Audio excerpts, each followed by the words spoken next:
Assalamualaikum dan selamat sejahtera.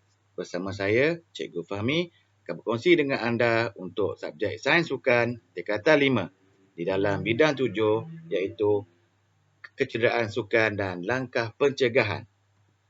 Untuk kali ini, unit 7.2 iaitu jenis-jenis kecederaan sukan di mana pada akhir bab ini, murid akan dapat menghuraikan jenis kecederaan sukan yang melibatkan tisu lembut dan tisu keras, boleh mengenal pasti tanda dan simptom pelbagai kecederaan sukan dan dapat membezakan kecederaan akut dan kecederaan kronik. Okey. Tanda, simptom dan punca kecederaan sukan adalah berbeza mengikut jenis kecederaan. Jenis kecederaan dalam sukan melibatkan kecederaan pada tisu yang boleh diklasifikasikan sebagai kecederaan akut dan kecederaan kronik berdasarkan faktor masa dan jangka masa kecederaan. Oleh itu, unit ini akan membincangkan jenis kecederaan sukan, tanda dan simptom kecederaan sukan serta perbezaan antara kecederaan akut dengan kecederaan kronik. Baik, kita tengok dulu kecederaan tisu lembut dan tisu keras. Okey, A. Kecederaan tisu lembut yang pertama. Ia merupakan kecederaan pada bahagian kulit, otot, tendon, ligamen, salur darah, saraf, kelenjar dan lapisan-lapisan lain yang melindungi organ tubuh. Kecederaan tisu lembut berpunca daripada pergerakan luar kawal, jatuh, hentaman dan rentapan kuat pada sendi. Info khas, ROM, julat pergerakan sendi adalah kemampuan untuk menggerakkan sendi pada julat maksimum. Okey, ini info khas. Okey, contoh. Ni sprain yang pertama. Ialah kecederaan tisu lembut yang berlaku pada ligamen. Ia berlaku apabila atlet cuba untuk meregangkan bahagian seperti tangan atau kaki di luar julat pergerakan sendi ataupun ROM tadi tu sekaligus menyebabkan terseliuh atau koyakan pada ligamen. Tengok ni ni terkoyak ni. Okey. Yang warna merah ni terkoyak. Ni dia. Dalam ni. Okey. B. Kekejangan otot. Bermula dengan keadaan muscle spasm. Muscle spasm iaitu kontraksi otot yang berterusan menjadikan otot berasa keras dan sakit. Kekejangan otot terjadi disebabkan kekurangan vitamin seperti kalium dan magnesium, masalah peredaran darah, mampatan saraf dan suhu sejuk. Muscle soreness pula akan terjadi selepas keadaan cramp hilang. Okey, cramp nama dia cramp. Okey, keadaan ini berpunca daripada kurangnya elektrolit iaitu garam mineral atau dehidrasi, kehilangan air. Ni otot gastrocnemius. Ni bila cramp dia ni dia bengkak. Okey. C. Tendinitis. Ialah radang pada tendon. Berpunca daripada tendon yang diregangkan secara berlebihan. Simptom tendinitis adalah rasa sakit serta bengkak di sekeliling tendon dan menjadi lebih teruk apabila bahagian itu disentuh.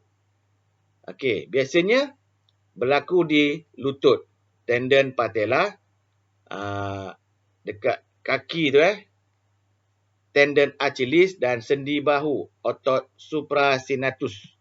Inilah tendon bengkak. D. Radang bursa. Radang bursa ialah kecederaan tisu lembut yang sering terjadi pada sendi di lutut, pergelangan kaki, pinggul, bahu dan siku. Pada sendi terdapat satu bahagian yang dipanggil bursa. Bursa mengandungi cecair yang berperanan menghindari geseran secara keterlaluan. Tekanan yang berulang dan berlebihan pada sendi akan menyebabkan bahagian rongga sendi ini menjadi bengkak. Ni bursa di sini. Okey, radang. Bengkaklah. E. Lebam atau kontusi. Ia berlaku apabila saluran darah rosak atau pecah akibat daripada hentaman yang kuat tetapi tidak merosakkan bahagian luar struktur kulit. Lapisan luar kulit akan bertukar warna biru kehitaman atau dikenali sebagai ecchymosis. Perubahan warna kulit adalah disebabkan oleh pengumpulan darah pada bahagian dalam kulit di kawasan yang cedera. Contoh macam ni lebam. Okey. F. Strain ialah kecederaan tisu lembut disebabkan regangan yang berlebihan pada otot atau tendon. Strain dikelaskan kepada 3 grade kecederaan, iaitu grade pertama, kedua dan grade ketiga bergantung kepada intensiti dan regangan yang berlaku pada otot atau tendon tersebut. Tanda-tanda berlakunya tegang ni ialah sakit, bengkak dan otot kekejangan. Mana ni contoh pada otot hamstring. Okey. Nampak ada merah di sini. Ni info khas strain deltoid muscle. Okey, ni otot deltoid. Ni grade 1 regangan dan koyak minor. Di sinilah. 2 separa koyak. Yang ketiga penuh. Dia jadi macam betul-betul biru lah di sini. Okey. Sumber ni daripada internet lah, laman web. Okey, G. Dislokasi. Ia berlaku apabila tulang terkeluar daripada cuaran sendi akibat tekanan yang diberikan pada kawasan tersebut. Sebagai contoh, apabila atlet terjatuh, tulang humerus akan terkeluar daripada cuaran dan menyebabkan dislokasi bahu. Atlet tersebut perlu mendapatkan rawatan perubatan dengan segera. Dislokasi yang tidak dirawat boleh menyebabkan kerosakan pada ligamen, saraf atau saluran darah. Bahagian badan seperti lutut, pinggul, pergelangan kaki atau bahu mempunyai risiko tinggi berlakunya dislokasi. Okey, terkeluar ni yang asal normal, terkeluar. Okey. Dislokasi posterior. Terkeluar gini pula. Ini jadi anterior, ni pergi ke belakang, posterior. Okey. Okey. Kecederaan tisu lembut perlu mendapatkan nasihat dan rawatan daripada pakar perubatan. Pakar perubatan akan mencadangkan ubat anti radang ataupun non-steroidal anti-inflammatory alias NSAIDs, untuk mengatasi masalah bengkak atau sakit. Walau bagaimanapun, setengah keadaan bergantung pada tahap, kawasan dan jenis kecederaan tisu lembut. Atlet yang cedera dinasihatkan untuk menggunakan alat penyokong atau menjalani rawatan pembedahan. Itu jika teruk sangatlah. Beberapa tanda cedera pada tisu lembut. Okey, yang pertama, sakit dan bengkak serta merta. Kaku akibat daripada trauma dan bengkak. Lebam berterusan selepas 24 hingga 48 jam sehari ataupun 2 hari. Dalam keadaan kes cedera sederhana kepada teruk, bahagian otot, tendon dan ligamen di garis sendi menjadi tidak stabil sehingga mengganggu keupayaan untuk kawal atur keseimbangan badan. Baik, tengok pula cedera pada tisu keras. Okey, yang awal tadi tu adalah tisu lembut. Ni keras pula. Okey, ia adalah cedera pada tulang atau gigi yang disebut sebagai patah. Tulang patah, tulang mudah patah apabila dikenakan tekanan yang tinggi.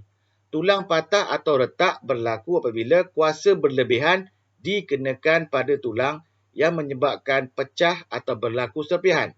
Jenis patah berbeza mengikut keadaan kecederaan dan jumlah daya yang dikenakan terhadap tulang. Masa pemulihan berbeza mengikut faktor seperti umur, tahap kesihatan dan jenis patah. Masalah patologi. Ia adalah masalah tulang yang disebabkan oleh penyakit. Keadaan ini menyebabkan struktur tulang menjadi lemah antara masalah patologi yang sering berlaku adalah osteoporosis, kanser, jangkitan atau sista. Patah trauma. Ia disebabkan oleh kemalangan, jatuh atau kekerasan. Contohnya, patah trauma boleh berlaku semasa penyertaan dalam sukan, kemalangan jalan raya atau dipukul dengan objek yang keras. Okey, mari kita tengok apakah klasifikasi cedera pada tisu keras. Okey, A, patah terbuka. Ia adalah tulang yang patah dan terkeluar daripada kulit.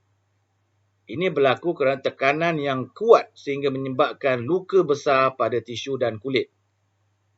Itu contohnya lah. Okey.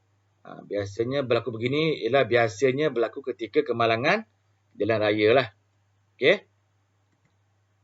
Patah tertutup yang kedua. Ia adalah tulang yang patah tetapi masih berada dalam otot. Dalam kulit.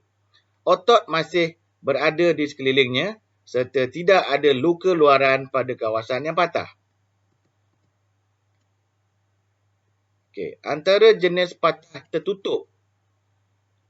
1.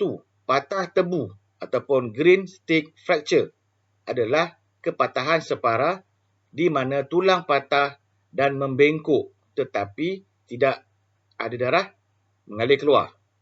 Contoh, cederaan pada tulang radius semasa melakukan aktiviti di atas balance beam dalam acara gimnastik. Di sini ni patah ni.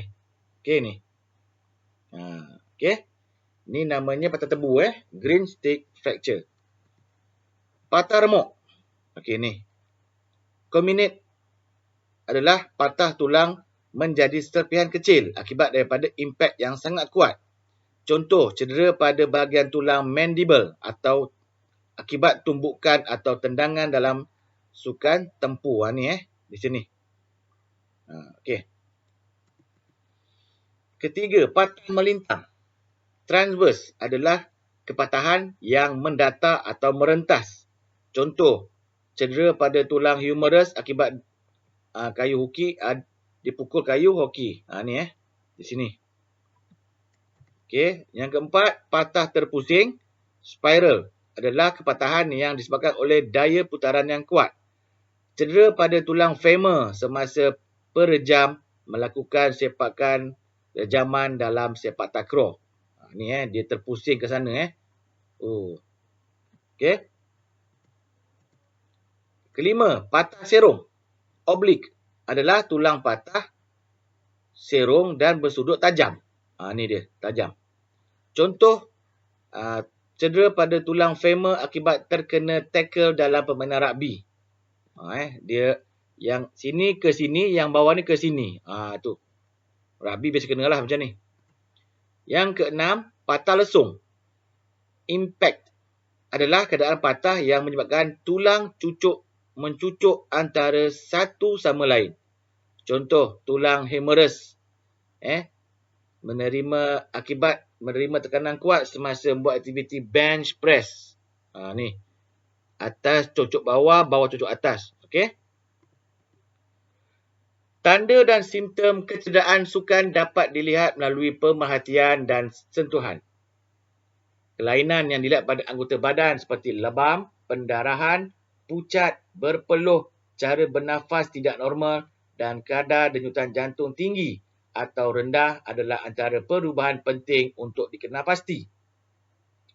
Aduan daripada atlet seperti rasa loya, anggota lemah atau bahagian yang cedera tidak boleh bergerak juga harus diberi perhatian. Tanda-tanda cedera tisu keras. Okey, rasa sakit pada bahagian tulang, sendi atau otot, mangsa mendengar bunyi atau merasa tulang patah, tidak berupaya menggerakkan anggota yang cedera, terasa geselan hujung tulang yang tidak normal, bengkak atau warna kebiruan pada tulang atau sendi, bentuk kedudukan atau pergerakan sendi tidak normal. Okey. Kecederaan akut dan kronik. Okey, ia boleh dikategorikan mengikut jangka masa bermula insiden sehingga proses pemulihan kecederaan yang dilalui oleh atlet. kecederaan sukan diklasifikasikan sebagai kecederaan akut dan kecederaan kronik. Akut adalah kecederaan yang berlaku secara tiba-tiba. Okey. Jangka masa 24 hingga 48 jam. Yang pertama, selepas berlakunya kecederaan dikenali sebagai kecederaan akut.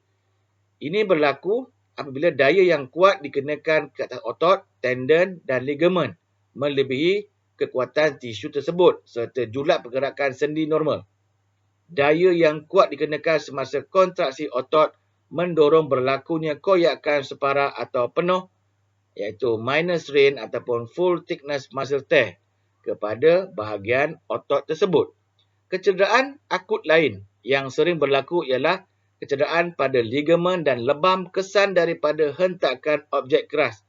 Contoh, semasa melakukan aktiviti leg press, sekiranya berlaku regangan yang berlebihan, maka fiber otot quadriceps, iaitu rectus femoris, vastus lateralis, vastus medialis dan vastus intermedius akan terkoyak. Okey, akut ni berlaku tiba-tiba lah. Maksudnya bila bersukan tu dia tackle ke jatuh pop tu kena. Tu adalah akut.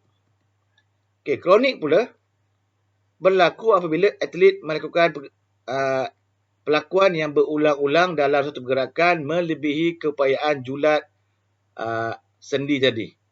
Ia berlaku secara perlahan-lahan dan mengambil masa yang panjang. Aktiviti yang berulang-ulang seperti berlari, membuat lontaran dalam kriket dan servis dalam mainan tenis mendorong kepada kecederaan kronik. Contohnya, bagi main tenis ialah tenis elbow, iaitu kesakitan berhampiran siku kerana lebihan gunaan. Kronik ni dia berlaku bukan on the spot. Dia berlaku lama. Okay, kita tak tahu bila sakitnya. Tiba-tiba sakit je. Tu contoh kronik. Akut tadi berlaku tiba-tiba.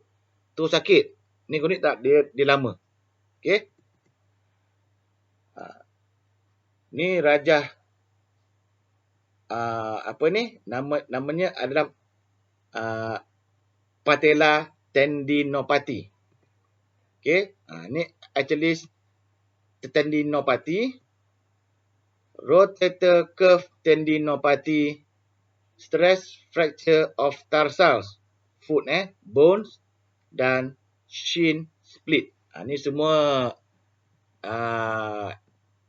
gambar-gambaran untuk yang boleh injured lah di sini. Okay.